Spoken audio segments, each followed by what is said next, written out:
ಬಂಧುಗಳೇ, ಸಂಘ ತನ್ನ ಬಾಗಿಲನ್ನು ತೆರೆದದ್ದು ಇಂದಲ್ಲ ನಿನ್ನೆಯಲ್ಲ. 1920ರಲ್ಲಿ ಶತಮಾನಗಳಿಗೂ ಮೀರಿದಂಥ ಇತಿಹಾಸ ನಮ್ಮ ಹೆಮ್ಮೆಯ ಕರ್ನಾಟಕ ರಾಜ್ಯ ಸರ್ಕಾರಿ ನೌಕರರ ಸಂಘದ್ದು. ಸಂಘವನ್ನು ಬಹು ಎತ್ತರಕ್ಕೆ ಕೊಂಡೊಯ್ದು ಇದೀಗ ಈ ಐತಿಹಾಸಿಕ ಮಹಾ ಸಮ್ಮೇಳನಕ್ಕೂ ಕಾರಣೀಭೂತರಾದವರು ಸಂಘದ ಸಮರ್ಥ ಸಾರಥಿ ಎನಿಸಿರುವ ರಾಜ್ಯಾಧ್ಯಕ್ಷರಾದ ಶ್ರೀ CS ಷಡಕ್ಷರಿ ಅವರು. ಅವರಿಂದ ಇದೀಗ ಪ್ರಾಸ್ತಾವಿಕ ನುಡಿಗಳು.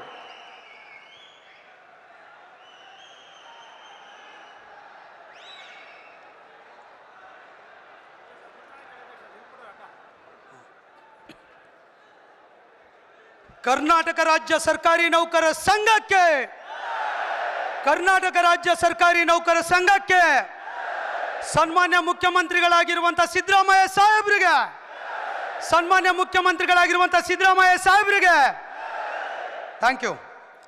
ಆತ್ಮೀಯರೇ, ಕರ್ನಾಟಕ ರಾಜ್ಯ ಸರ್ಕಾರಿ ನೌಕರ ಸಂಘದಿಂದ ಹಾಗೂ ರಾಜ್ಯದ ಎಲ್ಲ ಇಲಾಖೆಗಳ ವೃಂದ ಸಂಘಗಳಿಂದ ಕಳೆದ 7 ವರ್ಷಗಳಿಂದ ಮಾಡದೇ ಇರುವಂಥ ರಾಜ್ಯ ಸರ್ಕಾರಿ ನೌಕರ ಮಹಾಸಮ್ಮೇಳನವನ್ನು ನೀವೆಲ್ಲರೂ ಕೂಡ ಭಾಗವಹಿಸುವಂಥ ಮೂಲಕವಾಗಿ ಅತ್ಯಂತ ಅದ್ಭುತವಾಗಿ ಇವತ್ತು ಸಮ್ಮೇಳನವನ್ನು ಮಾಡಲಿಕ್ಕೆ ಕಾರಣೀಭೂತರಾದಂಥ ನಿಮ್ಮೆಲ್ಲರಿಗೂ ಮೊಟ್ಟ ಮೊದಲನೇದಾಗಿ ಸ್ವಾಗತದೊಂದಿಗೆ ಧನ್ಯವಾದಗಳನ್ನು ಸಲ್ಲಿಸ್ತೇನೆ. ಈ ಒಂದು ಕಾರ್ಯಕ್ರಮದಲ್ಲಿ ಉದ್ಘಾಟನೆಯನ್ನು ಮಾಡಲಿಕ್ಕೆ ಹಾಗೂ ನೂತನವಾಗಿ 2ನೇ ಬಾರಿಗೆ ಮುಖ್ಯಮಂತ್ರಿಗಳಾದ ಮೇಲೆ ನಮ್ಮ ಸಂಘದಿಂದ ಅಭಿನಂದನೆಯನ್ನು ನಿಮ್ಮ ಸಮ್ಮುಖದಲ್ಲಿ ಮಾಡಲಿಕ್ಕೆ ಸಾಧ್ಯ ಆಗಿರಲಿಲ್ಲ. ಆ ಅಭಿನಂದನೆಯನ್ನು ಅತ್ಯಂತ ಸಂತೋಷದಿಂದ, ಅಭಿಮಾನದಿಂದ, ಪ್ರೀತಿಯಿಂದ ಸ್ವೀಕರಿಸಿರುವಂಥ ನಮ್ಮ ನಿಮ್ಮೆಲ್ಲರ ನುಡಿದಂತೆ ನಡೆದ ನಮ್ಮ ನಿಮ್ಮೆಲ್ಲರ ಮುಖ್ಯಮಂತ್ರಿಗಳಾಗಿರುವಂಥ ಸಿದ್ದರಾಮಯ್ಯ ಸಾಹೇಬರಿಗೆ ಪ್ರೀತಿಪೂರ್ವಕವಾಗಿರುವಂಥ ನನ್ನ ಸ್ವಾಗತದೊಂದಿಗೆ ಅಭಿನಂದನೆಗಳನ್ನು ಮೊಟ್ಟ ಮೊದಲನೇ ಬಾರಿಗೆ ಸಲ್ಲಿಸ್ತಾ ಇದ್ದೇನೆ. ಎಲ್ಲ ವರ್ಗದವರಿಗೂ ಸಾಮಾಜಿಕ ನ್ಯಾಯ, ಸಮಾನತೆಯನ್ನು ನೀಡುವ ಅಧಿಕಾರನಾಗಿ ನೌಕರರ ಪಾಲಿನ ಹಲವಾರು ಐತಿಹಾಸಿಕ ಆದೇಶಗಳನ್ನು ಮಾಡಲು ಕಾರಣೀಭೂತರಾಗಿದ್ದಂಥ ಸಾಕಷ್ಟು ಸಮಾಜದ ಜನಪರ ಯೋಜನೆಗಳನ್ನು, ಅನ್ನಭಾಗ್ಯ ಇರ್ಬೋದು, ಗೃಹ ಜ್ಯೋತಿ ಇರ್ಬೋದು, ಅನೇಕ ಯೋಜನೆಗಳನ್ನು ಕೊಟ್ಟಂಥ 5 ಗ್ಯಾರಂಟಿಗಳನ್ನು ಕೊಟ್ಟಂಥ ಗ್ಯಾರಂಟಿ ರಾಮಯ್ಯನೆಂದೇ ಈ ರಾಜ್ಯಕ್ಕೆ ಪರಿಚಿತರಾಗಿದ್ದಂಥ ಸಿದ್ದರಾಮಯ್ಯ ಸಾಹೇಬರನ್ನು ಈ ಸಂದರ್ಭದಲ್ಲಿ ನಾನು ನೆನಪು ಮಾಡ್ಕೊಳ್ತಾ, ಬರುವಂಥ ಮುಂದಿನ ದಿನಗಳಲ್ಲಿ ನಿಮ್ಮ ಆಳ್ವಿಕೆಯಲ್ಲಿ ಅನೇಕ ಜನಪರವಾಗಿರುವಂಥ, ನೌಕರ ಪರವಾಗಿರುವಂಥ ಕಾರ್ಯಗಳನ್ನು ಮಾಡುವಂಥ ಆ ಒಂದು ಶಕ್ತಿಯನ್ನು ಭಗವಂತ ಕೊಡಲಿ. ನಾವು ನೀವೆಲ್ಲರೂ ಕೂಡ ಮುಂದಿನ ದಿನಗಳಲ್ಲಿ ಗ್ಯಾರಂಟಿ ರಾಮಯ್ಯನ ಬದಲಾಗಿ ಚಿನ್ನದ ರಾಮಯ್ಯನಾಗಿ ಹೆಸರನ್ನ ಕರೆಯುವಂಥ ರೀತಿಯಲ್ಲಿ ನಾವೆಲ್ಲರೂ ಕೂಡ ಆಗುವಂಥ ಒಂದು ಆಶಯದ ಮಾತುಗಳನ್ನು ಕೂಡ ಈ ಸಂದರ್ಭದಲ್ಲಿ ಹೇಳ್ತಾ, ಈ ಒಂದು ಸಂದರ್ಭದಲ್ಲಿ ನಮ್ಮೊಟ್ಟಿಗೆ ಬೈರತಿ ಸುರೇಶ್ ರವರು ಮಾನ್ಯ ಸಚಿವರು ಕೂಡ ಇದ್ದಾರೆ, ಅವ್ರನ್ನ ಕೂಡ ನೆನಪು ಮಾಡ್ಕೊಳ್ತೇನೆ. ಅರಣ್ಯ ಸಚಿವರಾಗಿರುವಂಥ ಈಶ್ವರ ಖಂಡ್ರೆ ಸಾಹೇಬರು ಕೂಡ ಇದ್ದಾರೆ, ಅವ್ರನ್ನ ಕೂಡ ನೆನಪು ಮಾಡ್ಕೊಳ್ತೇನೆ. ಹಾಗೆ ನಮ್ಮ ಮಾಜಿ ಅಧ್ಯಕ್ಷಗಳಾಗಿರುವಂಥ MT ಕೃಷ್ಣಪ್ಪನವರು, ಭೈರಪ್ಪನವರು, ಶೇಷೇಗೌಡರು, ನಮ್ಮ ಮಾಜಿ ಖಜಾಂಚಿಗಳಾಗಿರುವಂಥ ಶ್ರೀನಿವಾಸರವರು, ರಾಜ್ಯ ಸಂಘದ ಪದಾಧಿಕಾರಿಗಳಾಗಿರುವಂಥ ಶ್ರೀನಿವಾಸ್ ತಿಮ್ಮೇಗೌಡರು, ಹಾಗೆ ಬಸವರಾಜ್ ಅವರು, ವೆಂಕಟೇಶಯ್ಯನವರು, ಮಲ್ಲಿಕಾರ್ಜುನ್ ಬಳ್ಳಾರಿರವರು, ರುದ್ರಪ್ಪನವರು, ಬಸವರಾಜರವರು, ಸಿದ್ದರಾಮಣ್ಣನವರು, ಹಾಗೆ ನಮ್ಮ ಈ ಒಂದು ಕಾರ್ಯಕ್ರಮದಲ್ಲಿ ಉಪನ್ಯಾಸವನ್ನು ನೀಡಿರುವಂಥ ಡಾಕ್ಟರ್ ಮಂಜುನಾಥ್ರವರು, ಇವರೆಲ್ಲರನ್ನೂ ಕೂಡ ನೆನಪು ಮಾಡ್ಕೊಳ್ತಾ ನಮ್ಮ ಸ್ವಾಗತವನ್ನು ಹೇಳಿದಂಥ ರಾಜ್ಯದ 31 ಜಿಲ್ಲೆಗಳ ಎಲ್ಲ ಅಧ್ಯಕ್ಷರುಗಳಿಗೆ, ಹಾಗೆ ವೇದಿಕೆ ಮೇಲೆ ಕುಳಿತಿರುವಂಥ ಸುಮಾರು ಎಲ್ಲ ವೃಂದ ಸಂಘಗಳ ಸ್ವಾಗತ ಸಮಿತಿಯ ಅಧ್ಯಕ್ಷರುಗಳಿಗೆ, ಹಾಗೆ ಬೆಂಗಳೂರು ನಗರದ ರಾಜ್ಯ ಪರಿಷತ್ ಸದಸ್ಯರಿಗೆ, ಭಾಗವಹಿಸಿರುವಂಥ ಎಲ್ಲ ತಾಲೂಕು ಜಿಲ್ಲೆಗಳ ಅಧ್ಯಕ್ಷರುಗಳು, ಪದಾಧಿಕಾರಿಗಳು, ತಾಲೂಕಿನ ಕಾರ್ಯದರ್ಶಿ, ಖಜಾಂಚಿಗಳು, ಹಾಗೆ ಎಲ್ಲ ಹಂತದ ಪದಾಧಿಕಾರಿಗಳನ್ನು, ಬಂದಿರುವಂಥ ಎಲ್ಲ ವೃಂದ ಸಂಘಗಳು, ನಿಗಮ ಮಂಡಳಿ, ವಿಶ್ವವಿದ್ಯಾಲಯ, ಅನುದಾನಿತ ಸಂಸ್ಥೆಗಳ ಎಲ್ಲ ರಾಜ್ಯದ ಮೂಲೆ ಮೂಲೆಗಳಿಂದ ಬಂದಿರುವಂಥ ನೌಕರ ಬಾಂಧವರನ್ನ ಅತ್ಯಂತ ಪ್ರೀತಿ ಅಭಿಮಾನದಿಂದ ಈ ಕಾರ್ಯಕ್ರಮಕ್ಕೆ ನಿಮ್ಮನ್ನು ಕೂಡ ನೆನಪು ಮಾಡ್ಕೊಳ್ತೇನೆ. ಮತ್ತೊಮ್ಮೆ ತಮ್ಮೆಲ್ಲರಿಗೂ ಕೂಡ ತುಂಬು ಹೃದಯದ ಸ್ವಾಗತದೊಂದಿಗೆ ಅಭಿನಂದನೆಗಳನ್ನು ನಾನು ಮೊದಲನೇದಾಗಿ ಸಲ್ಲಿಸ್ತಾ ಇದ್ದೇನೆ. ಸ್ನೇಹಿತರೆ, ಈಗಾಗಲೇ ಸ್ವಾಗತವನ್ನು ಮುಗಿಸಿ ಆಗಿದೆ. ನಾವೆಲ್ಲ ಕೂಡ ಬಹಳ ನಿರೀಕ್ಷೆಗಳನ್ನು ಇಟ್ಕೊಂಡಿದ್ವಿ. ಕಳೆದ 7 ವರ್ಷಗಳಿಂದ ಈ ರೀತಿಯಾಗಿರುವಂಥ ಸಮ್ಮೇಳನವನ್ನು ಮಾಡಲಿಕ್ಕೆ ಕಷ್ಟ ಸಾಧ್ಯ ಆಗಿತ್ತು. ಕಾರಣ ಕೋವಿಡ್ ಬಂದಿರುವಂಥ ಕಾರಣಕ್ಕಾಗಿ ನಾವು ಈ ಸಮ್ಮೇಳನವನ್ನು ಮಾಡಲಿಕ್ಕೆ ಸಾಧ್ಯ ಆಗಿರಲಿಲ್ಲ. 2017ರಲ್ಲಿ ಇದೇ ಸಿದ್ದರಾಮಯ್ಯ ಸಾಹೇಬರು ಈ ವೇದಿಕೆಯಲ್ಲಿ ಇದೇ ರೀತಿಯ ಒಂದು ಮಹಾ ಸಮ್ಮೇಳನವನ್ನು ಉದ್ಘಾಟನೆ ಮಾಡಿದರು. ಅವ್ರು ಹೇಳ್ತಾ ಇದ್ರು, ಅವತ್ತು ಜನಸಂಖ್ಯೆ ಕಡಿಮೆ ಇತ್ತು, ಇವತ್ತೇನಪ್ಪ ತುಂಬ ಆಗ್ಬಿಟ್ಟಿದೆ ಅನ್ನುವಂಥ ಮಾತನ್ನು ನನ್ನೊಟ್ಟಿಗೆ ಹೇಳ್ತಾ ಇದ್ರು. ಬಹುಶಃ ಇವತ್ತು ನೌಕರ ಸಂಘಟನೆ ಹೆಂಗಾಗಿದೆ ಅಂದರೆ ತಾಲೂಕು ಹಳ್ಳಿ ಹೋಬಳಿ ಮಟ್ಟಕ್ಕೆ ರೀಚ್ ಆಗಿದೆ. ಇವತ್ತೆಲ್ಲ ನೌಕರು ಕೂಡ ಒಟ್ಟಾಗಿ ಯಾವುದೇ ಎಕ್ಸ್ಪೆಕ್ಟೇಷನ್ ಇಲ್ಲದೆ ₹1 ಹಣವನ್ನು ಕೊಡದೆ ತಾವೆಲ್ಲ ಕೂಡ ಸ್ವಾಭಿಮಾನದಿಂದ ಅಭಿಮಾನದಿಂದ ತಮ್ಮನ್ನು ನೋಡ್ಲಿಕ್ಕೆ ಬಂದಿದ್ದಾರೆ ಎನ್ನುವಂಥದ್ದನ್ನ ಹೆಮ್ಮೆಯಿಂದ ಈ ಸಂದರ್ಭದಲ್ಲಿ ಹೇಳಲಿಕ್ಕೆ ನಾನು ಬಯಸ್ತೇನೆ. ಇದಾದ ನಂತರದಲ್ಲಿ ಮೈಸೂರಿನಲ್ಲಿ ಭೈರಪ್ಪನವರು ಅಧ್ಯಕ್ಷಿದ್ದಂಥ ಸಂದರ್ಭದಲ್ಲಿ 2014ರಲ್ಲಿ ಮೈಸೂರಿನಲ್ಲಿ ತಮ್ಮ ಕ್ಷೇತ್ರದಲ್ಲೂ ಕೂಡ ಒಂದು ದೊಡ್ಡ ಸಮ್ಮೇಳನ ಮಾಡಿದ್ದು ಕೂಡ ನಾನು ನೆನಪು ಮಾಡ್ಕೊಳ್ಳಿಕ್ಕೆ ಬಯಸ್ತೇನೆ. ಇಂಥ ಒಂದು ಬೃಹತ್ ಆಗಿರುವಂಥ ಸಂಘಟನೆ 1920ರಲ್ಲಿ ಉದಯವಾಗಿ ಇವತ್ತು 103 ವರ್ಷಗಳ ದಾಖಲೆಯ ಇತಿಹಾಸವನ್ನ ಸ್ವಾತಂತ್ರ್ಯ ಪೂರ್ವದ ಸಂಘಟನೆ ಈ ರಾಜ್ಯದಲ್ಲಿ ಯಾವುದಾದ್ರೂ ಇದ್ರೆ ಅದು ರಾಜ್ಯ ಸರ್ಕಾರಿ ನೌಕರರ ಸಂಘ ಅನ್ನುವಂಥದ್ದನ್ನ ಹೇಳಲಿಕ್ಕೆ ನಾನು ಬಯಸ್ತೇನೆ. 31 ಜಿಲ್ಲೆಗಳಲ್ಲಿ 184 ತಾಲೂಕುಗಳಲ್ಲಿ ಸದೃಢ ಸಂಘಟನೆ ಹೊಂದಿರುವಂಥ ಸಂಘಟನೆ. ಬಹಳಷ್ಟು ಸಂಘಟನೆಗಳಿದೆ, ತಾಲೂಕು ಜಿಲ್ಲೆಗಳಲ್ಲಿ ಸಂಘಟನೆಗಳನ್ನು ಹೊಂದಿಲ್ಲ. ಈ ರಾಜ್ಯದಲ್ಲಿ 6 ಲಕ್ಷ ನೌಕರು ಕೂಡ ಪ್ರತಿ ವರ್ಷ ₹200 ಸದಸ್ಯತ್ವವನ್ನು ಕೊಟ್ಟು ಒಬ್ಬ ನೌಕರನು ಕೂಡ ಸದಸ್ಯತ್ವ ಬೇಡ ಅನ್ನದೇ ಇರುವಂಥ ಸಂಘಟನೆ ಈ ರಾಜ್ಯದಲ್ಲಿದ್ದರೆ ಅದು ನಮ್ಮ ಹೆಮ್ಮೆಯ ದೇಶದ ಮಾದರಿ ಸಂಘಟನೆ ನಮ್ಮ ಸರ್ಕಾರಿ ನೌಕರ ಸಂಘ ಅನ್ನುವಂಥದ್ದನ್ನ ಈ ಸಂದರ್ಭದಲ್ಲಿ ಹೇಳಲಿಕ್ಕೆ ಬಯಸ್ತೇನೆ. ನೌಕರರು ಈ ನಿಜವಾದ ದೇಶದ ದೇಶಪ್ರೇಮಿಗಳು, ದೇಶದ ಸೇವಕರು. ದೇಶವನ್ನು ಕಟ್ಟುವಲ್ಲಿ ನೌಕರ ಪಾತ್ರ ಅನನ್ಯವಾಗಿದೆ ಎನ್ನುವಂಥದ್ದನ್ನ ನಾವು ನೀವೆಲ್ಲರೂ ಕೂಡ ತಿಳ್ಕೊಂಡಿದ್ದೇವೆ. 1957ರಿಂದ ಇಲ್ಲಿವರೆಗೆ 1ನೇ ವೇತನ ಆಯೋಗದಿಂದ ತೆಗೆದುಕೊಂಡು 6 ವೇತನ ಆಯೋಗಗಳು ನೌಕರರ ವೇತನ ಪರಿಷ್ಕರಣೆಗೆ ಅವರವರ ಅಧ್ಯಕ್ಷರ ಕಾಲಘಟ್ಟದಲ್ಲಿ ಆಗಿದೆ. 4 ಅಧಿಕಾರಿಗಳ ಸಮಿತಿಗಳು ಕೂಡ ರಚನೆ ಆಗಿತ್ತು. 1 ಸಚಿವ ಸಂಪುಟ ಉಪ ಸಮಿತಿನೂ ಕೂಡ ರಚನೆಯಾಗಿ ವೇತನ ಪರಿಷ್ಕರಣೆಯಾಗಿ ನಾವಿವತ್ತು 7ನೇ ವೇತನ ಆಯೋಗವನ್ನು ಪಡೆಯುವ ಹಂತದಲ್ಲಿ ನಾವೆಲ್ಲ ಕೂಡ ಇದ್ದೇವೆ ಎನ್ನುವಂಥದ್ದನ್ನ ಹೇಳಲಿಕ್ಕೆ ಬಯಸ್ತೇನೆ. ಹಲವಾರು ಅಧ್ಯಕ್ಷರುಗಳು ಅವರವರ ಕಾಲಘಟ್ಟದಲ್ಲಿ ಸಾಕಷ್ಟು ನೌಕರ ಪರವಾಗಿರುವಂಥ ಕೆಲಸ ಮಾಡಿರುವಂಥ ಕಾರಣಕ್ಕಾಗಿ 6 ವೇತನ ಆಯೋಗಗಳನ್ನು ನಾವು ಪಡೆದಿದ್ದೇವೆ ಎನ್ನುವಂಥದ್ದನ್ನ ಹೆಮ್ಮೆಯಿಂದ ಹೇಳಲಿಕ್ಕೆ ಬಯಸ್ತೇನೆ. ಸರ್ಕಾರದ ಕಾರ್ಯಾಂಗದ ಭಾಗವಾಗಿರುವಂಥ ನೌಕರರು, ನಮಗೆ ಕೂಡ ಕುಟುಂಬ ಇದೆ, ನಮಗೆ ಕೂಡ ಜೀವನ ಇದೆ, ನಮಗೆ ಕೂಡ ಕುಟುಂಬದಲ್ಲಿ ಸಮಸ್ಯೆ ಇರುವಂಥ ಈ ಸಂದರ್ಭದಲ್ಲಿ ಆಳುವಂಥ ಸರ್ಕಾರಗಳು ನೌಕರರಿಗೆ ವೇತನ ಮತ್ತು ಭತ್ಯೆಗಳನ್ನು ಆಯಾ ಸಂದರ್ಭಗಳಲ್ಲಿ ನೀಡಲಿಕ್ಕೆಲ್ಲ ಒಂದು ಕಡೆ ವಿಳಂಬ ಆಗುವಂಥ ಸಂದರ್ಭಗಳಲ್ಲಿ ಇಲ್ಲಿರುವಂಥ ಅಧ್ಯಕ್ಷರುಗಳು ಹಲವಾರು ಹೋರಾಟಗಳನ್ನು, ಹಲವಾರು ಮುಷ್ಕರಗಳನ್ನು, ಹಲವಾರು ವಿಧಾನಸೌಧ ಚಲೋಗಳನ್ನು, DA ಚಳವಳಿಗಳಿರ್ಬೋದು, ಮನಿ ಆರ್ಡರ್ ಚಳವಳಿಗಳಿರ್ಬೋದು, ಎಲ್ಲ ಚಳವಳಿಗಳನ್ನು ಮಾಡಿ ನಮ್ಮ ಹಕ್ಕುಗಳನ್ನು ನಾವು ಪಡೆದಿದ್ದೇವೆ. ಆದರೆ ಇತ್ತೀಚಿನ ದಿನಗಳಲ್ಲಿ ನಾವು ಯಾವುದೇ ಸಂದರ್ಭದಲ್ಲೂ ಕೂಡ ಸರ್ಕಾರದ ವಿರುದ್ಧ ಮುಷ್ಕರಗಳನ್ನು, ಧರಣಿಗಳನ್ನು, ಏಕಾಏಕಿ ತೀರ್ಮಾನಗಳನ್ನು ಮಾಡಿಲ್ಲ. ನಮ್ಮ ಸಂಘದಲ್ಲಿ ಒಂದು ಸಂಪ್ರದಾಯ ಇದೆ. ಮಾತುಕತೆಗಳು, ಸಂಧಾನಗಳು, ಸೌಹಾರ್ದಯುತವಾಗಿ ಚರ್ಚೆಗಳನ್ನು ಮಾಡಿ ನಮ್ಮ ಹಕ್ಕುಗಳನ್ನು ಪಡೆಯುವಂಥದ್ದು ಒಂದು ನಮ್ಮ ಸಂಘಟನೆಯ ತೀರ್ಮಾನಗಳು. ಆ ಹಿನ್ನೆಲೆಯಲ್ಲಿ ಇವತ್ತು ಸಮ್ಮೇಳನಗಳನ್ನು ನಾವು ಮಾಡ್ತಾ ಇದ್ದೇವೆ. ಸಮ್ಮೇಳನಗಳನ್ನು ಯಾಕೆ ಮಾಡ್ತಾ ಇದ್ದೇವೆ? ನಮ್ಮ ಸಂಘಟನಾತ್ಮಕ ಶಕ್ತಿಯನ್ನು ತೋರಿಸಲಿಕ್ಕೆ, ಸರ್ಕಾರದ ಮುಂದೆ ನಮ್ಮ ಬೇಡಿಕೆಗಳನ್ನು ಸಲ್ಲಿಸುವಂಥ ಒಂದು ವೇದಿಕೆಯನ್ನು ಮಾಡಲಿಕ್ಕೆ ಈ ಸಮ್ಮೇಳನಗಳನ್ನು ಮಾಡುವಂಥದ್ದು. ಬಹುಶಃ ಇವತ್ತಿನ ಸಮ್ಮೇಳನವನ್ನು ನೋಡಿದಂಥ ಸಂದರ್ಭದಲ್ಲಿ CM ಸಾಹೇಬರು ಬರ್ತಾ ನಮ್ಮ ಬೈರ್ತಿ ಸರ್ ಹೇಳ್ತಾ ಇದ್ರು, ರಸ್ತೆ ತುಂಬ ಜನ ಇದ್ದಾರೆ, ಇನ್ನೂ ಕೂಡ ಅರ್ಧ ಜನ ಬರ್ತಾ ಇದ್ದಾರೆ ಎನ್ನುವಂಥ ಮಾತನ್ನು ಅವರ ಮಾತುಗಳಲ್ಲಿ ಹೇಳಿದ್ರು. ಬಹುಶಃ ಈ ರೀತಿಯ ಸಮ್ಮೇಳನ ಒಂದು ಇತಿಹಾಸದ ಮೈಲಿಗಲ್ಲು. ಈ ರೀತಿಯ ಬೃಹತ್ ಸಮ್ಮೇಳನ ಇತಿಹಾಸದಲ್ಲಿ ಮೊದಲು, ಹಿಂದೆ ಮಾಡಲಿಕ್ಕೆ ಸಾಧ್ಯ ಇಲ್ಲ, ಮುಂದೆ ಮಾಡಲಿಕ್ಕೆ ಸಾಧ್ಯ ಇಲ್ಲ ಅನ್ನುವಂಥದ್ದನ್ನು ಅತ್ಯಂತ ಹೆಮ್ಮೆಯಿಂದ ಈ ಸಂದರ್ಭದಲ್ಲಿ ಹೇಳಲಿಕ್ಕೆ ಬಯಸ್ತೇನೆ. ಬಹುಶಃ ಈ ಒಂದು ಸಮ್ಮೇಳನವನ್ನು ಇಷ್ಟೊಂದು ಸಂಖ್ಯೆಯಲ್ಲಿ ಸೇರಿಸಲಿಕ್ಕೆ ನನ್ನೊಬ್ಬನ ಕಡೆ ಸಾಧ್ಯ ಇಲ್ಲ. ತಾವೆಲ್ಲ ಮುಂದೆ ಕೂತಿರುವಂಥ ತಾಲೂಕಿನ ಅಧ್ಯಕ್ಷರುಗಳು, ಕಾರ್ಯದರ್ಶಿಗಳು, ಖಜಾಂಚಿಗಳು, ಎಲ್ಲ ನಿರ್ದೇಶಕರು, ಮೇಲೆ ಕೂತಿರುವಂಥ ಎಲ್ಲ ಜಿಲ್ಲಾಧ್ಯಕ್ಷರುಗಳು, ಎಲ್ಲ ವೃಂದ ಸಂಘಗಳ ಅಧ್ಯಕ್ಷ ಪದಾಧಿಕಾರಿಗಳು ಒಟ್ಟಾಗಿ ಸೇರಿ ಇಷ್ಟು ಸಂಖ್ಯೆಯ ಒಂದು ದೊಡ್ಡ ಸಮ್ಮೇಳನವನ್ನು ಮಾಡಲಿಕ್ಕೆ ಸಾಧ್ಯ ಆಯಿತು ಅನ್ನುವಂಥದ್ದನ್ನು ಹೇಳ್ತಾ, ಆ ಗೌರವಕ್ಕೆ ನೀವೆಲ್ಲರೂ ಕೂಡ ಪಾತ್ರದಾರರು, ನಿಮಗೆ ಸಂಘ ಚಿರಋಣಿಯಾಗಿದೆ ಅನ್ನುವಂಥ ಮಾತನ್ನು ಈ ಸಮ್ಮೇಳನದ ಮೂಲಕವಾಗಿ ಅಭಿನಂದನೆಗಳನ್ನು ಎಲ್ಲ ಮುಖಂಡರಿಗೆ ನಾನು ಸಲ್ಲಿಸಲಿಕ್ಕೆ ಬಯಸ್ತೇನೆ. ಸ್ನೇಹಿತರೆ, ನಾನು ಜಿಲ್ಲಾಧ್ಯಕ್ಷನಾಗಿ 2013ರಲ್ಲಿ ಆಯ್ಕೆ ಆದೆ. 2017ರಲ್ಲಿ ಸಿದ್ದರಾಮಯ್ಯ ಸಾಹೇಬರು ರಾಜ್ಯದ ಮುಖ್ಯಮಂತ್ರಿಗಳಿದ್ರು. ಶಿವಮೊಗ್ಗದಲ್ಲಿ ರಾಜ್ಯ ಮಟ್ಟದ ಕ್ರೀಡಾಕೂಟವನ್ನು ನಾವು ಆಯೋಜನೆ ಮಾಡಬೇಕು, ಬರಬೇಕು ಅಂದಾಗ ಎಲ್ಲ ಒಂದು ಕಡೆ ಅವ್ರು ಡೇಟ್ ಸಿಗ್ತಾ ಇರಲಿಲ್ಲ. ಅವತ್ತಿನ ಪ್ರಸನ್ನ ಕುಮಾರ್ ಅಂತ MLC ಅವ್ರ ಮೂಲಕ ಹಿಡಿದು ಅವ್ರನ್ನ ಶಿವಮೊಗ್ಗಕ್ಕೆ ಕರ್ಕೊಂಡು ಬಂದಾಗ ಅಲ್ಲೇ 6ನೇ ವೇತನ ಆಯೋಗವನ್ನು ಶಿವಮೊಗ್ಗ ಜಿಲ್ಲೆಯಲ್ಲಿ ನಾನು ಜಿಲ್ಲಾಧ್ಯಕ್ಷನಾಗಿದ್ದಾಗ ಘೋಷಣೆ ಮಾಡಿದ್ದು ಕೂಡ ಇತಿಹಾಸ. ಕೇವಲ ಅಲ್ಲಿ ಘೋಷಣೆ ಮಾಡಿದ ನಂತರದಲ್ಲಿ 8 ತಿಂಗಳಲ್ಲಿ ವೇತನ ಆಯೋಗ ಶ್ರೀನಿವಾಸ ಮೂರ್ತಿ ಅವರಿಂದ ವರದಿಯನ್ನು ತೆಗೆದುಕೊಂಡು 1/3/18ಕ್ಕೆ ಸರ್ಕಾರಿ ಆದೇಶವನ್ನು ಹೊರಡಿಸಿ ಅತಿ ಹೆಚ್ಚು ವೇತನ ಆಯೋಗದಲ್ಲಿ ಅತಿ ಹೆಚ್ಚಿನ ಪ್ರಮಾಣದ ಫಿಟ್ಮೆಂಟ್ ಅನ್ನ 20, 18, 22 ಬಿಟ್ಟರೆ ಅತಿ ಹೆಚ್ಚಿನ 30% ಫಿಟ್ಮೆಂಟ್ ಕೊಟ್ಟಂತ ಏಕೈಕ ಮುಖ್ಯಮಂತ್ರಿಗಳು ಸಿದ್ದರಾಮಯ್ಯ ಸಾಹೇಬರು ಅನ್ನೋದನ್ನ ಹೆಮ್ಮೆಯಿಂದ ಹೇಳಲಿಕ್ಕೆ ಬಯಸ್ತೇನೆ. ಬಹುಶಃ 30% ಕೊಟ್ಟಂತ ತಮಗೆ ಈಗ 30% ಬ್ರೇಕ್ ಮಾಡುವಂತ ಅವಕಾಶನೂ ಕೂಡ ತಮಗೆ ಸಿಕ್ಕಿರುವಂತದ್ದು ನಮ್ಮೆಲ್ಲರ ಸುದೈವ. ಮತ್ತೊಮ್ಮೆ ಅವಕಾಶ ಭಗವಂತ ತಮಗೆ ಕೊಟ್ಟಿರುವಂತದ್ದು ನಮ್ಮೆಲ್ಲರ ಸುದೈವ ಅನ್ನುವಂಥದ್ದನ್ನ ಹೆಮ್ಮೆಯಿಂದ ಹೇಳಲಿಕ್ಕೆ ಬಯಸ್ತೇನೆ. ಬಹುಶಃ ತಮಗೆ ಗೊತ್ತಿದೆ, ಇಂದಿನ ಸರ್ಕಾರದ ಅವಧಿನಲ್ಲಿ ನಮಗೆ ವೇತನ ಆಯೋಗ ಕೊಡ್ಲಿಕ್ಕೆ ವಿಳಂಬ ಆಯಿತು. ವಿಳಂಬ ಆದಂತ ಸಂದರ್ಭದಲ್ಲಿ ನಾವು 1/3/23ಕ್ಕೆ ಸ್ಟ್ರೈಕ್ ಅನ್ನ ಕಾಲ್ ಮಾಡಿದ್ವಿ. ಇಡೀ ಕರ್ನಾಟಕವನ್ನು ಅನಿರ್ದಿಷ್ಟ ಅವಧಿವರೆಗೆ ಎಲ್ಲ ಕಚೇರಿಗಳನ್ನು ಬಂದ್ ಮಾಡಬೇಕು ಅಂತ ಹೇಳಿ ತೀರ್ಮಾನವನ್ನು ಮಾಡಿದ್ವಿ. ರಾತ್ರೋರಾತ್ರಿ ಸರ್ಕಾರ ನಮಗೆ ಕರೆದು ನಮ್ಮ ಭೈರಪ್ಪನವರೆಲ್ಲ ಕೂಡ ನಾವಿದ್ವಿ. 17% ಮಧ್ಯಂತರ ಪರಿಹಾರವನ್ನು ಅವತ್ತಿನ ಸರ್ಕಾರ ಕೊಡ್ತು.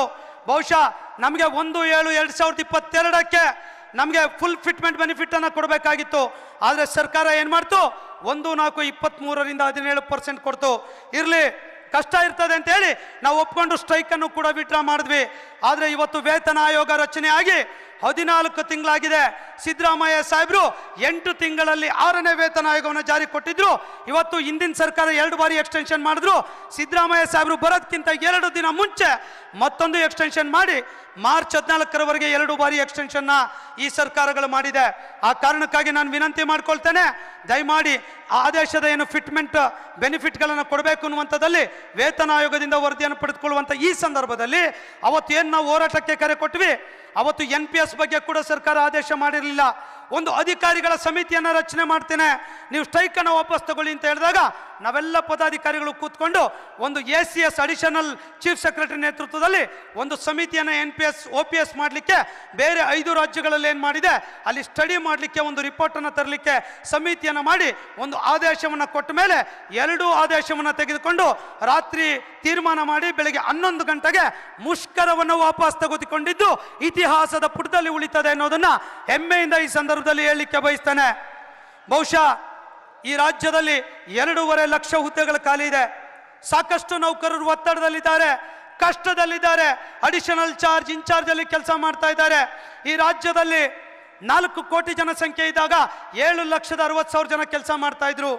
ಇವತ್ತು 6.5-7 ಕೋಟಿ ಜನಸಂಖ್ಯೆ ಇದೆ, 5,20,000 ಜನ ಕೆಲಸ ಮಾಡ್ತಾ ಇದ್ದಾವೆ. 2.5 ಲಕ್ಷ ಉಳಿತಾಯ ಇರುವ ನೌಕರರು ಖಾಲಿ ಹುದ್ದೆ ಇರುವಂಥ ಸಂದರ್ಭದಲ್ಲಿ ತಾವು ಮುಖ್ಯಮಂತ್ರಿಗಳಾದಂಥ ಸಂದರ್ಭದಲ್ಲಿ ತಮ್ಮ ಗೃಹ ಕಚೇರಿ ಕೃಷ್ಣಾದಲ್ಲಿ ಒಂದು ಮೀಟಿಂಗ್ ಅನ್ನು ಕರೆದಾಗ ತಾವು ಒಂದು ಮಾತನ್ನ ಭರವಸೆ ಕೊಟ್ರಿ, ನಿಮ್ಮ ಸರ್ಕಾರಿ ನೌಕರ ಬೇಡಿಕೆಗಳನ್ನ ಸಹಾನುಭೂತಿಯಿಂದ ಪರಿಶೀಲಿಸ್ತೇವೆ, ನಿಮ್ಮ ಜೊತೆ ನಾವಿದ್ದೇವೆ, ನಮ್ಮ ಸರ್ಕಾರಿ ನೌಕರರನ್ನ, ಅದು ಕರ್ನಾಟಕದ ಹೆಮ್ಮೆಯ ನೌಕರನ್ನ ಹೋರಾಟಕ್ಕೆ ಇಳಿಸದೆ ನಿಮ್ಮ ಬೇಡಿಕೆಗಳನ್ನು ಈಡೇರಿಸ್ತೇವೆ ಅನ್ನುವಂಥ ಮಾತನ್ನ ತಾವು ಭರವಸೆಯನ್ನು ಕೊಟ್ಟಿದ್ದನ್ನ ನಾನು ಈ ಸಂದರ್ಭದಲ್ಲಿ ಹೇಳಲಿಕ್ಕೆ ಬಯಸ್ತೇನೆ. ನೀವು ಕೊಟ್ಟಂತ ಮಾತು ನಮ್ಮ ಭರವಸೆಯನ್ನ ಇನ್ನಷ್ಟು ಕೂಡ ಇಮ್ಮಡಿಗೊಳಿಸಿದೆ. ಹಾಗಾಗಿ ನನಗೆ ಕೂಡ ರಾಜ್ಯದ ನೌಕರರು ತಾವು ಸ್ಟ್ರೈಕ್ ಮಾಡಿ ಸರ್, ಹೋರಾಟ ಮಾಡಿ, ಡೇಟ್ ಎಕ್ಸ್ಟೆನ್ಷನ್ ಆಗ್ತಾ ಇದೆ, MP ಎಲೆಕ್ಷನ್ ಬರ್ತಾ ಇದೆ, ಅದಾದ್ಮೇಲೆ MLC ಎಲೆಕ್ಷನ್ ಬರ್ತದೆ, TPZP ಎಲೆಕ್ಷನ್ ಬರ್ತದೆ, BBMP ಎಲೆಕ್ಷನ್ ಬರ್ತದೆ, ಈ ವರ್ಷ ವೇತನ ಆಯೋಗ ಕೊಡಲ್ಲ ಅನ್ನುವಂಥ ಮಾತು ಅನೇಕ ಸೋಷಿಯಲ್ ಮೀಡಿಯಾದಲ್ಲಿ ನೌಕರು ತಾವು ಹೇಳ್ತಿದ್ರಿ. ನಾನು ನಿಮ್ಗೊಂದೇ ಮಾತಾಡಿದ್ದೇನೆ, ನುಡಿದಂತೆ ನಡೆದ ಮುಖ್ಯಮಂತ್ರಿಗಳು ಇದೇ ರಾಜ್ಯದಲ್ಲಿ ಯಾರಾದರೂ ಇದ್ರೆ ಅದು ಸಿದ್ದರಾಮಯ್ಯ ಸಾಹೇಬರು. ಹಾಗಾಗಿ ಅದಕ್ಕೆ ಅವ್ರಿಗೆ ಅವಕಾಶನೇ ಕೊಡೋದಿಲ್ಲ ಅನ್ನುವಂಥ ಮಾತನ್ನು ಕೂಡ ಈ ಸಂದರ್ಭದಲ್ಲಿ ನಾನು ಹೇಳಲಿಕ್ಕೆ ಬಯಸ್ತೇನೆ. ಇವತ್ತು ನೌಕರರ ಬದುಕು ತುಂಬ ಕಷ್ಟ ಇದೆ, ಆರೋಗ್ಯದ ಸಮಸ್ಯೆ ಇದೆ, ಕೌಟುಂಬಿಕ ಸಮಸ್ಯೆ ಇದೆ. ಇವತ್ತು ಕೇರಳದ ನೌಕರಿಗೆ ಹೋಲಿಸಿದ್ರೆ ನಮಗೆ ಕಡಿಮೆ ಸಂಬಳ ಇದೆ, ಸೆಂಟ್ರಲ್ ಗೌರ್ಮೆಂಟ್ಗೆ ಹೋಲಿಸಿದ್ರೆ ನಮಗೆ ಕಡಿಮೆ ಸಂಬಳ ಇದೆ, 22 ರಾಜ್ಯಗಳಲ್ಲಿ ಸಂಬಳ ಹೆಚ್ಚಿಗೆ ಇದೆ, ನಮ್ಮಲ್ಲಿ ಕಡಿಮೆ ಇದೆ. ಇವತ್ತು ಕರ್ನಾಟಕ ಅಭಿವೃದ್ಧಿಯಲ್ಲಿ ಬಹುಶಃ ತಾವು ದೆಹಲಿಯಲ್ಲಿ ಏನು GST ಕಲೆಕ್ಷನ್ ಬಗ್ಗೆ ಮಾತಾಡ್ತಾ ಒಂದು ಮಾತನ್ನ ಹೇಳಿದ್ರಿ, ಈ ರಾಜ್ಯದಲ್ಲಿ ಈ ದೇಶದಲ್ಲಿ ಅತ್ಯಂತ ಹೆಚ್ಚಾಗಿ GST ಕಲೆಕ್ಷನ್ ಮಾಡುವಂತ ಇಡೀ ದೇಶದಲ್ಲಿ 2ನೇ ರಾಜ್ಯ ನಮ್ಮ ಕರ್ನಾಟಕ ಅನ್ನುವಂಥ ಮಾತನ್ನ ತಾವು ಹೇಳಿದ್ರಿ. ಬಹುಶಃ ನಮ್ಗನ್ಸುತ್ತೆ ನೌಕರರ ಬಗ್ಗೆ ತಮ್ಗಿರುವಂಥ ಅಭಿಮಾನ ಪ್ರೀತಿ ಏನು ಅನ್ನುವಂಥದ್ದು ಇದರ ಮೂಲಕ ಗೊತ್ತಾಗ್ತದೆ. ಇವತ್ತು ಎಫಿಷಿಯನ್ಸಿಯಲ್ಲಿ ತಗೊಳ್ಳಿ, ಅಭಿವೃದ್ಧಿಯ ಸೂಚ್ಯಾಂಕದಲ್ಲಿ ತೆಗೆದುಕೊಂಡ್ರೆ ಟಾಪ್ 10ನಲ್ಲಿ ಕರ್ನಾಟಕ ಬರುತ್ತೆ ಅನ್ನುವಂಥದ್ದು ತಮಗೆ ಕೂಡ ತಾವು ಹೇಳುವಂಥ ಮಾತನ್ನು ಕೂಡ ಹೇಳಲಿಕ್ಕೆ ಬಯಸ್ತೇನೆ.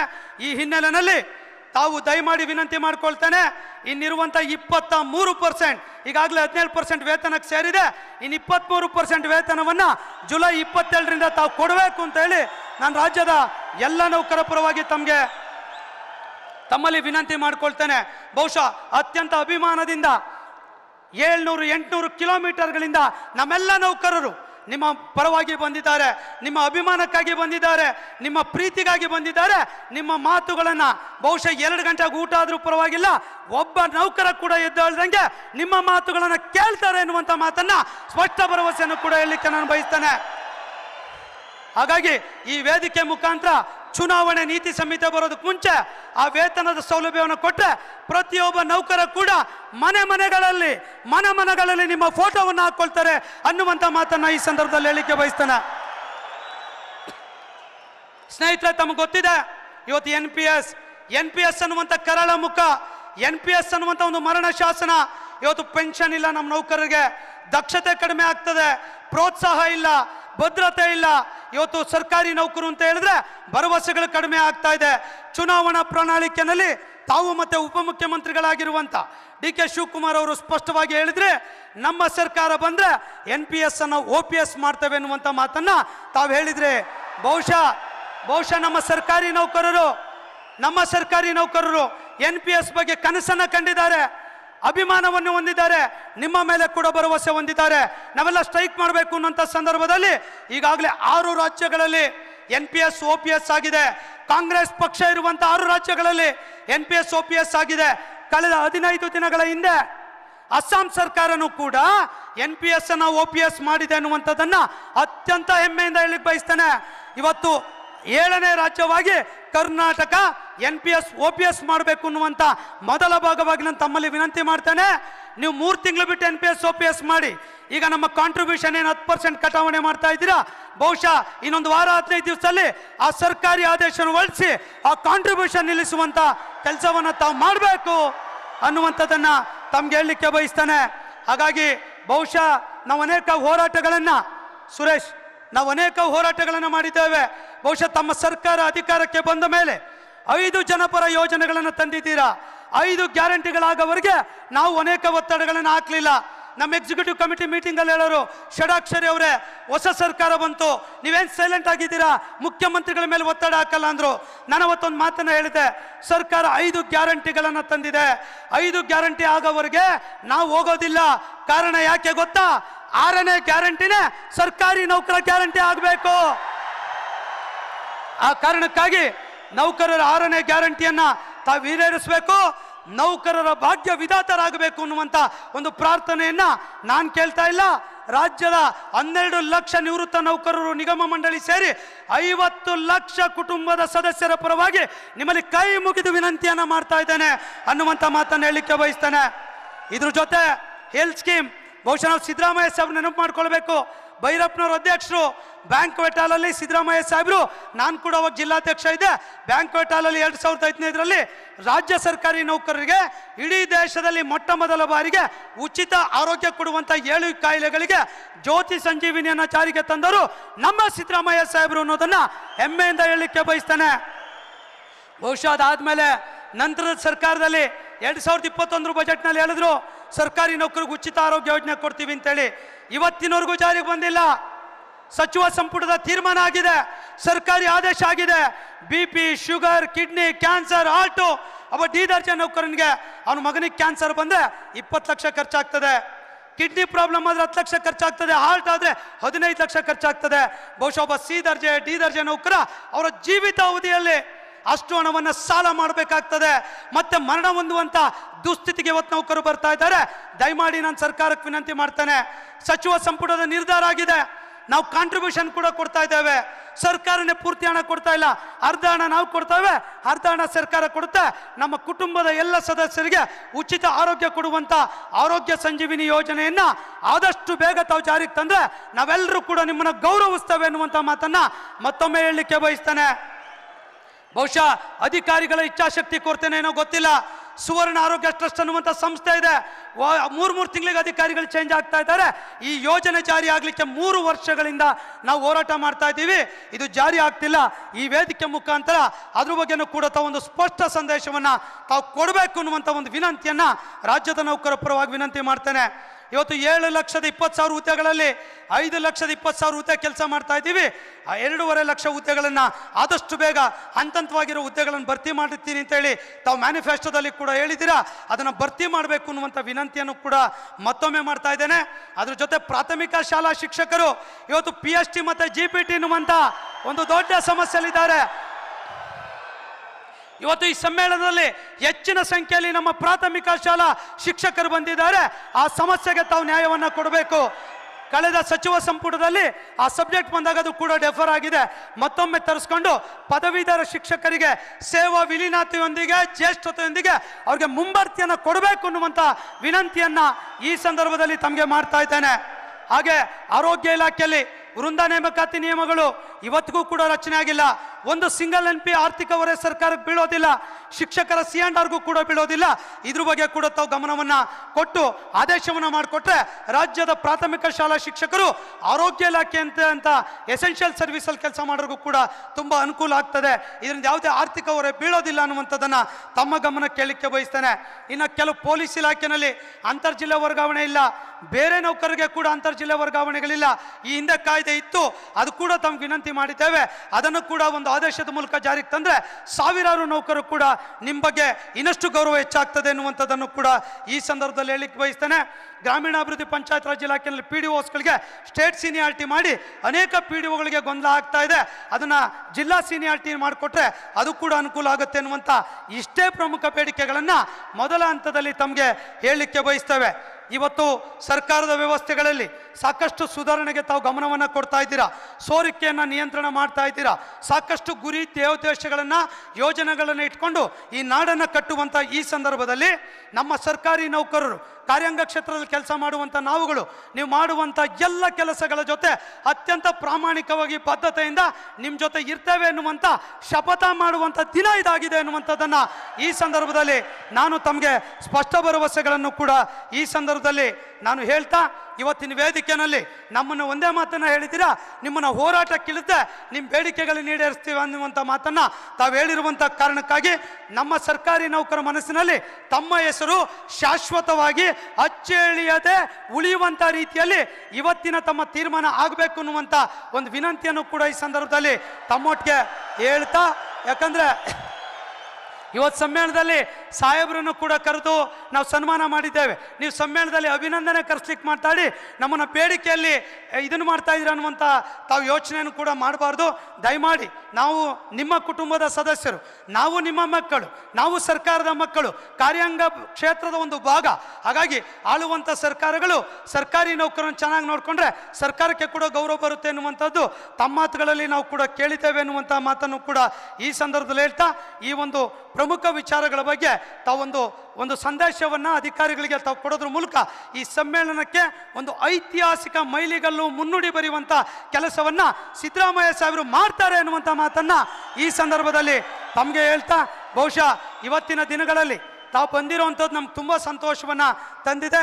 ಬಹುಶಃ ನಾನು ಅಧ್ಯಕ್ಷನಾದ ಮೇಲೆ ಮೊಟ್ಟ ಮೊದಲ ಬಾರಿಗೆ ಇಂಥ ದೊಡ್ಡ ಸಮ್ಮೇಳನ ಮಾಡಿ ಮೊಟ್ಟ ಮೊದಲ ಬಾರಿಗೆ ಮೊದಲ ಮುಖ್ಯಮಂತ್ರಿಗಳನ್ನು ಕರೆಸಿ ಸನ್ಮಾನ ಮಾಡ್ತಾ ಇರೋದು ಕೂಡ ಅದು ನಿಮ್ಮನ್ನ ಅನ್ನುವಂಥ ಮಾತನ್ನು ಹೆಮ್ಮೆಯಿಂದ ಈ ಸಂದರ್ಭದಲ್ಲಿ ಹೇಳಲಿಕ್ಕೆ ಬಯಸ್ತೇನೆ. ಹಾಗಾಗಿ ಇಂಥ ಒಂದು ದೊಡ್ಡ ಕಾರ್ಯಕ್ರಮದಲ್ಲಿ ತಾವು ಬಂದಿದ್ದು, ಈ ಕಾರ್ಯಕ್ರಮದಲ್ಲಿ ಭಾಗವಹಿಸಿದ್ದು ಕೂಡ ನಮ್ಗೆ ಅತ್ಯಂತ ಸಂತೋಷವನ್ನು ತಂದಿದೆ ಎನ್ನುವಂಥ ಮಾತನ್ನು ಕೂಡ ಈ ಸಂದರ್ಭದಲ್ಲಿ ಹೇಳ್ತಾ, ಇವತ್ತು ಈ ಸಂಘಟನೆ ಜೊತೆ ಇಷ್ಟೆಲ್ಲ ಕಾರ್ಯಕ್ರಮದ ಯಶಸ್ಸಿನ ಹಿಂದೆ ಕೈ ಜೋಡಿಸಿ ಅಹರ್ನಿಶಿ ದುಡಿದಂಥ ಎಲ್ಲರಿಗೂ ಕೂಡ ವಂದನೆ ಅಭಿನಂದನೆಗಳನ್ನು ಸಲ್ಲಿಸ್ತಾ, ಮತ್ತೊಮ್ಮೆ ಮುಖ್ಯಮಂತ್ರಿಗಳಿಗೆ ನಿಮ್ಮೆಲ್ಲರ ಪರವಾಗಿ 50 ಲಕ್ಷ ನಮ್ಮ ಕುಟುಂಬದ ಸದಸ್ಯರ ಪರವಾಗಿ ಸಾಷ್ಟಾಂಗ ನಮಸ್ಕಾರಗಳನ್ನು ಸಲ್ಲಿಸಿ ನನ್ನ ಮಾತನ್ನು ಮುಗಿಸ್ತೇನೆ. ಜೈ ಹಿಂದ್, ಜೈ ಕರ್ನಾಟಕ. ಹಲೋ, ದಯಮಾಡಿ CM ಸಾಹೇಬ್ರು ಹೇಳಿದ್ದಾರೆ ಟೈಮ್ ಇದೆ, ಎಲ್ಲ ಮಾಡೋಣ, ಇನ್ನು ಟೈಮ್ ಇದೆ, ಎಲ್ಲ ಪ್ಲಾನ್ ಮಾಡಬೇಕಲ್ಲ ನಾವು. ಸಾಹೇಬ್ರು ಹೇಳಿದ್ದಾರೆ, ಯೋಚನೆ ಮಾಡಬೇಡಿ, ನಾವು ನೀವೆಲ್ಲ ಇದೀವಲ್ಲ, ಪ್ರಯತ್ನ ಎಲೆಕ್ಷನ್ ಒಳಗಡೆ ಕೋಡ್ ಆಫ್ ಕಂಡಕ್ಟ್ ಬರೋದ್ರಲ್ಲಿ ಈಗ ಚೇರ್ಮನ್ರಿಗೂ ಫೋನ್ ಮಾಡಿ ಹೇಳ್ತೀನಿ, ಪೇ ಕಮಿಷನ್ ಅವ್ರಿಗೆ ನೀವು ಫಾಲೋ ಅಪ್ ಮಾಡಿ ಬೇಗ ಅದು ರಿಪೋರ್ಟ್ ತಂದು ಅಷ್ಟೊಳಗೆ ಮಾಡೋಣ ಅಂತ ಹೇಳಿದ್ರು ನನ್ನ ಜೊತೆ. ಅಷ್ಟರೊಳಗೆ ಒಂದು ಮೀಟಿಂಗ್ ಕೂಡ ಮಾಡೋಣ NPS ಬಗ್ಗೆ ಅಂದಿದ್ದಾರೆ. ಎಲ್ಲ ಪ್ರಯತ್ನಗಳು ಇವತ್ತಿಂದ ಪ್ರಾರಂಭ. ನಾವೇನಾಗುತ್ತೆ, ಒಂದೇ ಸಲ ನಮ್ಮ ಶಕ್ತಿ ಇದೆ, ಸಂಘಟನೆ ಇದೆ, ಸಮಾಧಾನ ಇರಬೇಕು ಎಲ್ರಿಗೂ. ಮುಖ್ಯಮಂತ್ರಿಗಳು ಬಂದಾಗ ಇಲ್ಲಿವರೆಗೆ ಗೌರವದಿಂದ ನೋಡ್ಕೊಂಡ್ರಲ್ಲ, ಸೊ ಇದು ಫಸ್ಟ್ ಟೈಮ್ ನಮ್ಮದು ಅವ್ರದ್ದು ನಿಮ್ಮದು ಮೀಟ್ ಆಗ್ತಾ ಇರೋವಂಥದ್ದು. ಒಂದೇ ಸಲ ಒಂದು ನಿಮಿಷ ರೀ, ಎಲ್ರಿಗೂ ಗೊತ್ತಿದೆ. ನೀನು ಹೋರಾಟ ಸ್ಟ್ರೈಕ್ ಕರಿತೀವಿ, ಮಾಡೋಣಪ್ಪ, ಸಮಾಧಾನ ಮಾಡ್ಕೋ. ಹೋರಾಟಕ್ಕೆ ಕರಿತೀವಿ, ಮಾಡೋಣ. ದೊಡ್ಡದಲ್ಲ ಹೋರಾಟ, ತೀರ್ಮಾನ ಅಲ್ಲ. ಒಂದು ಸ್ಟೆಪ್ಪು, ಇದು ಎರಡನೇ ಸ್ಟೆಪ್ಪು. ಮಾಡಲಿಲ್ಲ ಅಂದ್ರೆ ಅನಿವಾರ್ಯ ಹೋರಾಟ ಮಾಡೋಣ.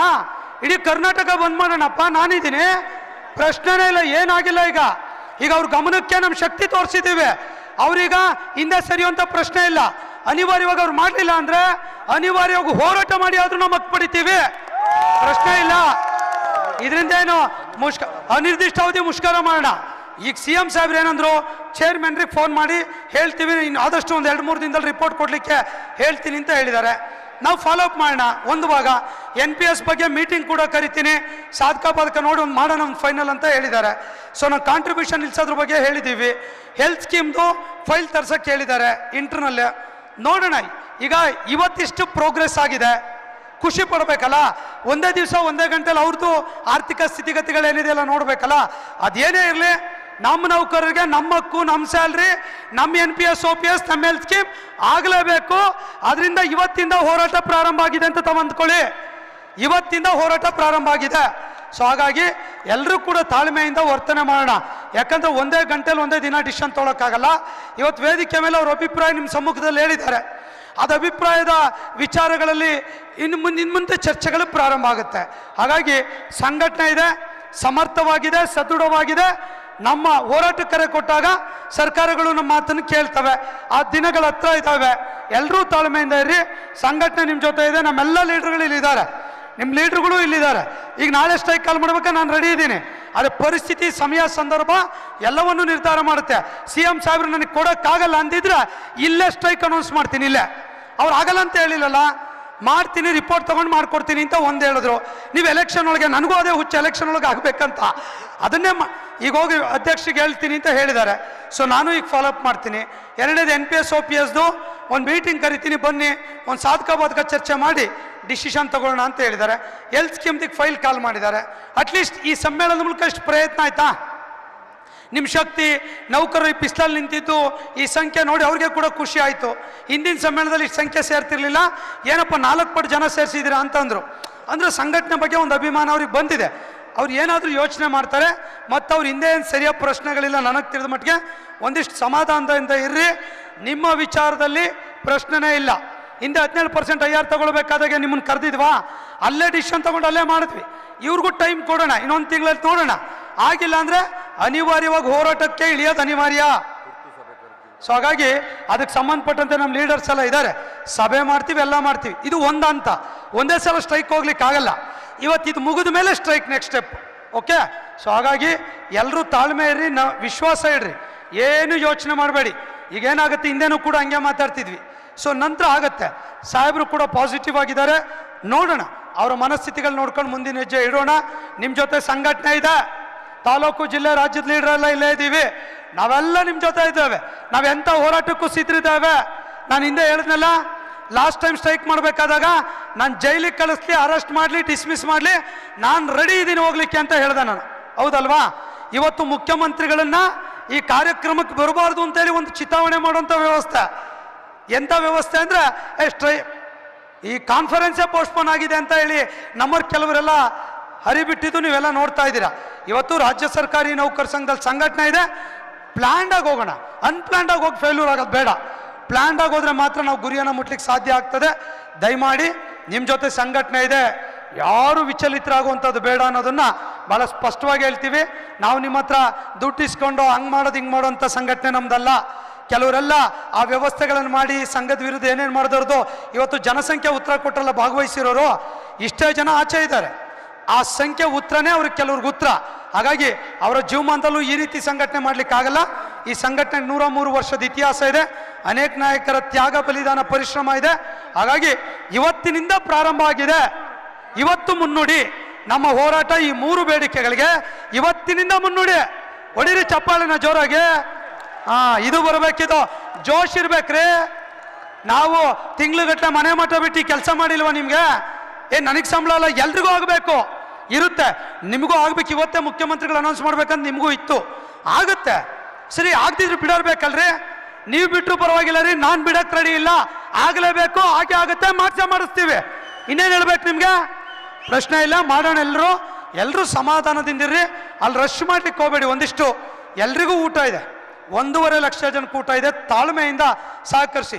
ಇವತ್ತು ಸಮ್ಮೇಳನದಲ್ಲಿ ಟುಸ್ ಆಗ್ಬಿಡ್ತು ಪಟಾಕಿ. ಏನೇ ಮುಖ್ಯಮಂತ್ರಿಗಳಂದ್ರೆ ಈ ರಾಜ್ಯದ ಅಧಿನಾಯಕರ್ರಿ, ಎಲ್ಲ ನಿಮ್ಮ ಎದುರುಗಡೆ ಬಂದು ಬರ್ಕೊಡ್ಲಿಕ್ಕೆ ಬರೋದಿಲ್ಲ. ಇಂಟರ್ನಲ್ ಏನೇನೋ ಇರುತ್ತೆ, ಅದು ನಮಗೆ ಅವ್ರಿಗೆ ಗೊತ್ತಿರುತ್ತೆ. ಸೊ ಅದನ್ನ ಮಾಡುತ್ತೆ. ಹಿಂದೆ 17% ಐಆರ್ ಕೊಡುತ್ತೆ ಅಂತ ನಿಮ್ಗೇನು ಕನಸು ಬಿದ್ದಿತ್ತಾ? ನಿಮಗೂ ನನಗೆ ಗೊತ್ತಿರಲಿಲ್ಲ.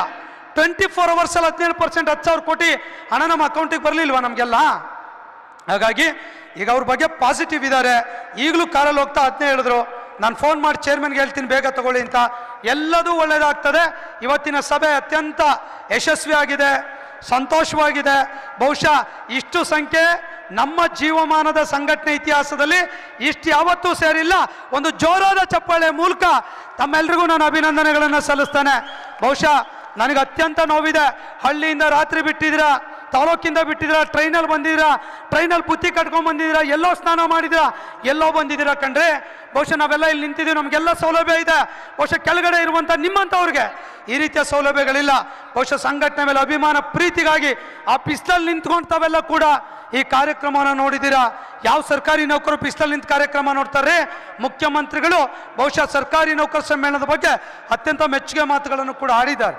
ಸೊ ಹಾಗಾಗಿ ನಮ್ಮನ್ನು ನಾವೇ ಗೌರವಿಸ್ಕೊಳ್ಳೋಣ, ನಮ್ಮ ತಾಳ್ಮೆ ನಾವೇ ಅಂತಕ್ಕಿಟ್ಕೊಳ್ಳೋಣ ಬರುವ ದಿನಗಳಲ್ಲಿ ಇನ್ನು ಮುಂದೆ. ಯಾಕಂದರೆ ನಾನು ಸಡನ್ನಾಗಿ ಯಾವುದೂ ಡಿಸಿಷನ್ ತಗೊಳ್ತಿರ್ಲಿಲ್ಲ. ನಿಮ್ಮ ಸಮ್ಮುಖದಲ್ಲಿ ಆಗಬೇಕು ಅನ್ನುವಂಥ ಸಮ್ಮೇಳನವನ್ನು ಮುಖ್ಯಮಂತ್ರಿಗಳು ಕರೆಸಿ ಮಾಡಬೇಕು ಅಂತೇಳಿ ಮಾಡಿದ್ದೇವೆ. ಇವತ್ತು ಯಶಸ್ವಿ ಆಗಿದೆ, ಇನ್ನು ಮುಂದಿಂದು ಕೂಡ ಯಶಸ್ಸಾಗುತ್ತೆ. ಸೋಲು ಅನ್ನುವಂಥದ್ದು ಸರ್ಕಾರಿ ನೌಕರ ಸಂಘದ ಇತಿಹಾಸದಲ್ಲಿ ಬರ್ದಿಲ್ಲ. ಸೋಲು ಅಲ್ಲ, ಗೆಲುವೇ ಸಂಘಟನೆ ಇತಿಹಾಸ ಅನ್ನೋದನ್ನ ಹಲವಾರು ಬಾರಿ ನಾವು ತೋರಿಸ್ಕೊಟ್ಟಿದ್ದೇವೆ. ಪ್ರಶ್ನೆನೇ ಇಲ್ಲ. ನಾವು ನೀವೆಲ್ಲರೂ ಕೂಡ ಒಟ್ಟಾಗಿ ಮಾಡೋಣ. ಯಾರು ಸೋಷಿಯಲ್ ಮೀಡಿಯಾದಲ್ಲಿ ಹಾಗಂತ ಈಗಂತ ಏನೋ ಹಾಕ್ಬೇಡಿ. ಇರ್ತದೆ ಸಿಟ್ಟೆಲ್ಲ ಬರ್ತದೆ. ಯಾಕೆ ನನಗೆ ಬರೋದಿಲ್ಲ ಸಿಟ್ಟು? ನಾನು ಜೋರು ಮಾಡ್ಲಿಕ್ಕೆ ಬರ್ತಿರ್ಲಿಲ್ವಾ? ನಾನು ಇಲ್ಲಿ ಧರಣಿ ಕೂರೋಕೆ ಬರ್ತಿರ್ಲಿಲ್ವಾ? ಒಬ್ಬ ಲೀಡ್ರ್ ಅದನ್ನು ಒಂದಿಷ್ಟು ತಾಳ್ಮೆ, ಸಂಧಾನ, ಅವಕಾಶಗಳು ಮಾಡಿಕೊಂಡೆ ಸ್ಟೆಪ್ ಇಡ್ಬೋದು. 1 ತಿಂಗಳು ನೋಡಿ, ಆಮೇಲೇನು ಬಿಡೋಕೆ ಬಂದ್ಬಿಡುತ್ತಾ? ನೀವೆಲ್ಲ ಇಲ್ಲೇನ್ರಿ ಶಕ್ತಿ ನಮ್ಮ ಜೊತೆ? ವಿಶ್ವಾಸ ಇಡಿ, 100ಕ್ಕೆ 100 ಕೆಲಸಗಳಾಗ್ತದೆ. ಹಿಂದೆ ಸರಿಯುವಂಥ, ವಿರಮಿಸುವಂಥ ಪ್ರಶ್ನೆನೇ ಇಲ್ಲ. ಎಲ್ಲರೂ ಸಂತೋಷವಾಗಿ ಹೋಗಿ ಬನ್ನಿ ಅಂತೇಳಿ ತಾವೆಲ್ಲರೂ ಕೂಡ ಈ ಒಂದು ಸಮ್ಮೇಳನದಲ್ಲಿ ಭಾಗವಹಿಸಿದ್ದು ತುಂಬ ಸಂತೋಷವನ್ನು ತಂದಿದೆ. ಸೊ ಹಾಗಾಗಿ ಈ ಸಮ್ಮೇಳನ ನೀವೇನು ಅನ್ಕೊಳ್ತಿರೋ ಗೊತ್ತಿಲ್ಲ, ಇದು 100ಕ್ಕೆ 100 ಯಶಸ್ಸನ್ನು ಕಂಡಿದೆ. ಸಂಘಟನೆ ಯಶಸ್ಸಾಗಿದೆ. ಒಂದಿಷ್ಟು ಸರ್ಕಾರ ಕೂಡ ನಮ್ಮ ಬಗ್ಗೆ, ಸಂಘಟನೆ ಬಗ್ಗೆ ಗೌರವವನ್ನು ಹೊಂದುವಂಥ ವಾತಾವರಣ ನಿರ್ಮಾಣ ಆಗಿದೆ. ಇದೆಲ್ಲದೂ ಕೂಡ ಪ್ರಾಥಮಿಕ ಹಂತಗಳು ಅನ್ನುವಂಥದ್ದನ್ನು ಈ ಸಂದರ್ಭದಲ್ಲಿ ಹೇಳ್ತಾ ಮತ್ತೊಮ್ಮೆ ಎಲ್ರಿಗೂ ಕೂಡ ಬಹುಶಃ ನೋಡಿ, ತಾವೆಲ್ಲ ಬಂದಿದ್ದೀರಾ, ₹1 ದುಡ್ಡು ಯಾರು ಕೊಟ್ಟಿಲ್ಲ, ಸಂಘಟನೆ ಕೊಟ್ಟಿದೆ. ಅಂದರೆ ನಿಮ್ಮ ದುಡ್ಡು ನಿಮಗೆ, ಅಂದರೆ ಅಷ್ಟು ಪ್ರಾಮಾಣಿಕವಾಗಿರುವಂಥ ಸಂಘಟನೆಯನ್ನು ಇವತ್ತು ನಾವೆಲ್ಲರೂ ಕೂಡ ಮಾಡ್ತಾ ಇದ್ದೀವಿ. ಮಾನ್ಯ ಮುಖ್ಯಮಂತ್ರಿಗಳು ಕೂಡ ಈ ಕಾರ್ಯಕ್ರಮಕ್ಕೆ ಇಷ್ಟು ಖರ್ಚಾಗುತ್ತೆ ಅಂದಾಗ ಒಂದು 2-3 ಕೋಟಿ ಅನುದಾನ ಕೊಡ್ತೇನೆ ಅನ್ನುವಂಥ ಮಾತನ್ನು ಕೂಡ ಹೇಳಿದ್ದಾರೆ ಅನ್ನೋದನ್ನು ಕೂಡ ಹೇಳಲಿಕ್ಕೆ ಬಯಸ್ತೇನೆ. CM ಸಾಹೇಬ್ರು ಅದನ್ನು ಕೂಡ ಕೊಡ್ತಾರೆ. ಈಗ ಸುಮಾರು 2.5 ಕೋಟಿ ಹಣವನ್ನು ಈ ಕಾರ್ಯಕ್ರಮಕ್ಕೆ ಕೊಡ್ತೀನಿ. ಇದು ಯಾವತ್ತೂ ಕೊಟ್ಟಿಲ್ಲ ಮುಖ್ಯಮಂತ್ರಿಗಳು. ಈ ಕಾರ್ಯಕ್ರಮಕ್ಕೆ ಅವರು 2.5 ಕೋಟಿ ಹಣವನ್ನು ಕೊಡ್ತಾ ಇದ್ದಾರೆ. ಆಮೇಲೆ ಅಟೆಂಡೆನ್ಸ್ ಸರ್ಟಿಫಿಕೇಟ್ ನಿಮ್ಮ ತಾಲೂಕು ಅಧ್ಯಕ್ಷ ಹತ್ರ ಎಲ್ಲ ಹೋಗಾಗಿದೆ. ನಿಮ್ಮ ಜಿಲ್ಲಾಧ್ಯಕ್ಷ, ತಾಲೂಕು ಅಧ್ಯಕ್ಷ ಎಲ್ಲ ಹೋಗಾಗಿದೆ. ಅದನ್ನು ಕಲೆಕ್ಟ್ ಮಾಡ್ಕೊಳ್ಳಿ. ಬೆಂಗಳೂರು ಅರ್ಬನ್ ಡಿಸ್ಟಿಕ್ನವರು ನಮ್ಮ ಸ್ಟೇಟ್ ಕೌನ್ಸಿಲ್ ಮೆಂಬರ್ ಹತ್ರ ಇದೆ, ಅಲ್ಲಿ ಕಲೆಕ್ಟ್ ಮಾಡ್ಕೊಳ್ಳಿ. ಅಲ್ಲಿ ಸಿಗದೆ ಇರೋರು ನಮ್ಮ ರಾಜ್ಯ ಸಂಘದ ಕಚೇರಿಗೆ ಬಂದು ಅಟೆಂಡೆನ್ಸ್ ತಗೊಳ್ಳಿ. ನಿಮ್ಮ ತಾಲೂಕಿಗೆ ಹೋಗಿ ಅಲ್ಲೇ ನಿಮ್ಮ ತಾಲೂಕು ಅಧ್ಯಕ್ಷರಿಗೆ ಆ ಅಟೆಂಡೆನ್ಸ್ ಸರ್ಟಿಫಿಕೇಟ್ ಎಷ್ಟೆಷ್ಟು ಬಂದಿದೆ ಅಂತ ಲಿಸ್ಟ್ ಕೊಟ್ಟಿದ್ದಾರಲ್ಲ ಅಷ್ಟವ್ರ ಹತ್ರ ಇದೆ. ಇನ್ನೇನಾದರೂ ಕೂಡ ಲೇಟಾಗಿ ಬಂದವ್ರಿಗೆ ಅವ್ರಿಗೆ ಕೂಡ ನಾವು ಅದನ್ನು ಒದಗಿಸ್ಕೊಡ್ತೀವಿ. ಯಾರೂ ಚಿಂತೆ ಮಾಡುವಂಥದ್ದು ಬೇಡ ಅನ್ನುವಂಥದ್ದನ್ನು ಈ ಸಂದರ್ಭದಲ್ಲಿ ತಮ್ಮೊಟ್ಟಿಗೆ ಹೇಳ್ಕೊಳ್ತೇನೆ. ತಾವೆಲ್ಲ ಕೂಡ ಫೋಟೋ ಹಿಡಿದಿದ್ದೆಲ್ಲ ನೋಡಿದಾಗ ಮುಖ್ಯಮಂತ್ರಿಗಳು ಭಾಳ ಚೆನ್ನಾಗಿ ಮಾಡಿರೋ ಕಣೆ, ಭಾಳ ಬುದ್ಧಿವಂತರು ನೀವೆಲ್ಲ ಸರ್ಕಾರಿ ನೌಕರು ಅಂತೇಳಿ ನನ್ನ ಹತ್ರ ಹೇಳಿದ್ರು. ಸೊ ಹಾಗಾಗಿ ಅವ್ರಿಗೆ ನಮ್ಮ ಬಗ್ಗೆ ಒಂದು ಸಾಫ್ಟ್ ಕಾರ್ನರ್ ಬಂದಿದೆ. ಇದು ಪ್ರಯತ್ನ ರೀ. ಈಗ ಸ್ಟ್ರಾಂಗ್ ಆಗಿದ್ದಾರೆ, ಸಾಫ್ಟ್ ಆಗಿದ್ದಾರೆ ಅಂದರೆ ಅದು ಸಾಧನೆ. ಆಮೇಲೆ ಮತ್ತೆ ನಂತರ ಪ್ರಯತ್ನಗಳನ್ನು ಮಾಡಿ, ಸರ್ ನೀವು ಮಾಡಲಿಲ್ಲ ಅಂತ ಇಟ್ಕೊಳ್ಳಿ, 6 ಲಕ್ಷ ಜನ ಸ್ಟ್ರೈಕಿಗೆ ಹೋಗ್ತೀವಿ ಅಂತ ಹೇಳ್ತೀವಿ. ನಾವು ಬಿಡ್ತೀವಾ? ಹೇಳ್ಬಿಟ್ಟು ಅದನ್ನು ಕೆಲಸವನ್ನು ಮಾಡಿಸ್ತೀವಿ. ಪೇ ಕಮಿಷನ್ನು ಆಗುತ್ತೆ, NPS ಆಗುತ್ತೆ, ಹೆಲ್ತ್ ಸ್ಕೀಮ್ದು ಫೈಲ್ ನಾಳೆ ತರಲಿಕ್ಕೆ ಅಧಿಕಾರಿಗಳಿಗೆ ಚೀಫ್ ಸೆಕ್ರೆಟರಿ ಅವ್ರಿಗೆ ಹೇಳಿದ್ದಾರೆ, ಅದು ಕೂಡ ಆಗುತ್ತೆ. ಯಾರು ಚಿಂತೆ ಮಾಡೋದು ಬೇಡ ಎಲ್ಲ. ಆಮೇಲೆ GPT PhD ಟೀಚರ್ದು ಕೂಡ ಶಿಕ್ಷಣ ಸಚಿವರಿಗೆ ಹೇಳ್ತೀನಿ ಅಂತ ಹೇಳಿದ್ದಾರೆ. ಎಲ್ಲ ಕೆಲಸ ಆಗುತ್ತೆ ಅನ್ನುವಂಥ ಮಾತನ್ನು ಈ ಸಂದರ್ಭದಲ್ಲಿ ತಮಗೆ ಹೇಳ್ತಾ ಮತ್ತೊಮ್ಮೆ ಎಲ್ಲ ಸಂಘದ ಆಹ್ವಾನಿತರಿಗೆ, ಮುಖಂಡರಿಗೆ ತಮಗೆಲ್ಲ ಕೂಡ ಧನ್ಯವಾದಗಳನ್ನು ಸಲ್ಲಿಸ್ತೇನೆ.